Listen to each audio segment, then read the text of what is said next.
In this video, we will talk about approximating means with grouped data. And this is possibly the most challenging question involving means in this module. So in this example, we want to determine the average number of text messages sent by high school students in a local high school. And that's based upon the following data in the chart. Now the problem is, as you can see by looking at the chart, that we only know a range for each person. For example, we can see that 10 people said that they send somewhere between 0 and 49 texts per day. And 5 people said that they send somewhere between 50 and 99 texts per day. 13 people sent somewhere between 100 and 149 texts per day.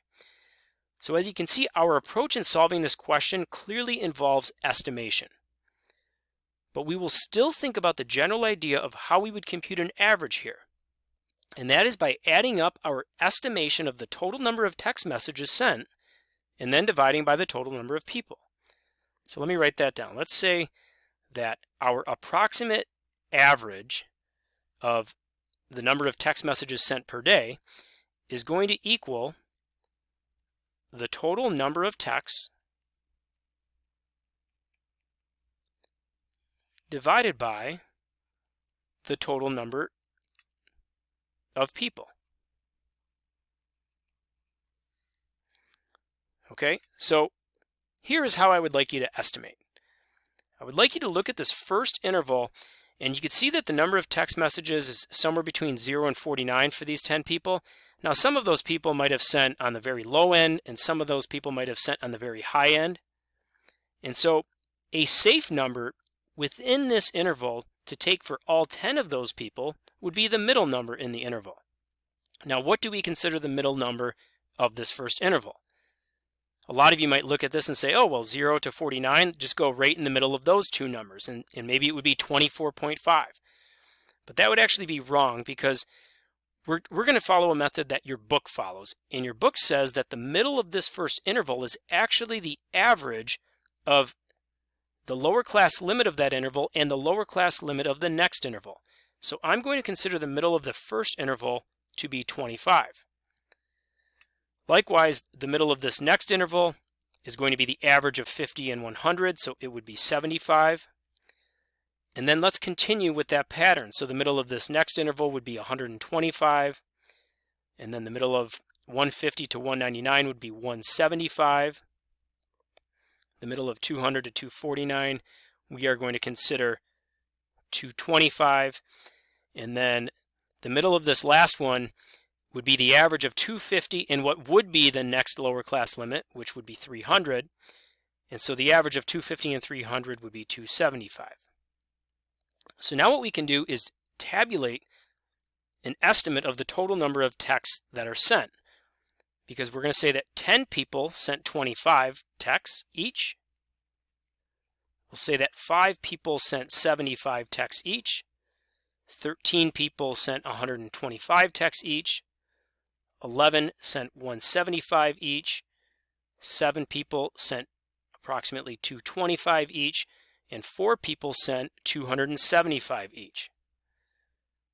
So our estimate of the total number of texts is actually going to be the sum of all of these products that I have right here. So let's go ahead and figure out that sum by going to the calculator at the left. So we'll say 10 times 25 plus 5 times 75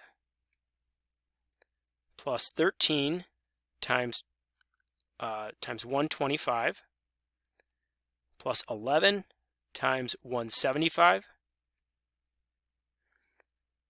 plus 7 times 225 and then plus 4 times 275 to get a grand total estimate of 6,850 text messages. So that is going to be the numerator in our solution.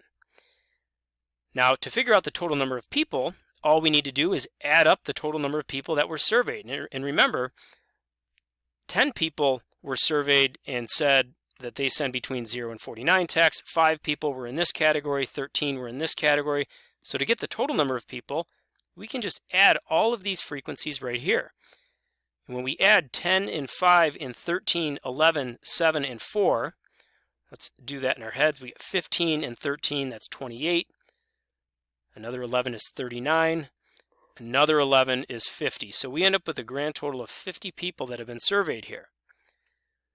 So our approximate mean, based upon this group data, would be equal to 6,850 divided by 50. So let me just go back to the calculator. 6,850 divided by 50, and we get an answer of 137. So on average, that represents 137 texts per person. So the average person is sending 137 texts per day. And I think if you look back at this original table, that number, that answer makes a lot of sense, because 137 would be somewhere in this category. And you can see that the numbers are balanced with respect to this category. You have, you've got 13 people in that category and then 15 people below it. And then it looks like we've got another 22 people above that category. So it kind of makes sense that it falls somewhere in this 100 to 149 category. And I would encourage you to try to reason through these problems a little bit and make sense of the answers. Sometimes that's just a built-in way to check. Now, as you look here, you can see that I've got steps listed out for solving this question. And your textbook offers these steps. I don't think that you necessarily need to follow the steps if you followed the process that I went through in this question. But the process that I went through is really completely identical to what the steps are walking you through as well. But for those of you that want more of that step-by-step approach to solving the question, definitely consider using this when you see these types of questions in your homework. So that's it for means in this module. Now check out the next video where I introduce the concepts of variance and standard deviation. Those are statistics that we use when we're trying to describe the spread of a data set. Thanks.